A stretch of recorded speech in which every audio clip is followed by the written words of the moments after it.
మా ప్రయత్నం వల్ల ఒకటే, ఈ నగరంలో ప్రయాణికుడు మొదలైతే సిగ్నల్స్ దగ్గర ఆగే వ్యవస్థను తగ్గించాలి. ఫ్రీ లెఫ్ట్, మనం ఎంత వేగంగా వచ్చినా జంక్షన్కి రాగానే లెఫ్ట్కి పోవాల్సిన వాళ్ళు అక్కడ ఆగాల్సి వస్తుంది. దానికి ప్రధానమైన కారణం ఫ్రీ లెఫ్ట్ దగ్గర మనం బాటిల్ లెగ్స్ని మనం క్లియర్ చేయకపోవడం, కరెంట్ పోల్చి పాతడం, లేకపోతే ఆటో వాళ్ళు అక్కడ అడ్డంగా నిలబెట్టడం. ఈరోజు ట్రాఫిక్ పోలీసులకు కానీ ఆపరేషన్ రోప్ అని పెట్టినాం. ఫుట్పాత్లు ఆక్రమించుకున్న అన్నీ తొలగిస్తున్నాం. ప్రజాప్రతినిధులు అందరూ కూడా సహకరించాలి. ఇది ప్రజల కోసం. చాలామంది ఫుట్పాత్ల మీద ఆక్రమించుకోవడం వల్ల ప్రయాణికులు కింద నడవడంతో యాక్సిడెంట్లలో చచ్చిపోతున్నారు.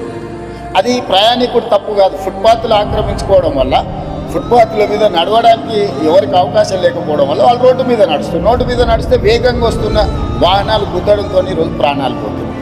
అందుకే కొంత కఠినం అనిపించినా, కొంతమందికి చిరు వ్యాపారులకు కొంత కష్టం అనిపించినా, ఈరోజు ఫుట్పాత్ ఆక్రమణలు తొలగించడం ద్వారా ప్రాణాలను కాపాడాలనుకుంటున్నాం. ప్రయాణాన్ని సులువు చేయాలనుకుంటున్నాం. ప్రయాణికులకు ఇబ్బంది కలగొద్దు అని ప్రయత్నం చేస్తున్నాం.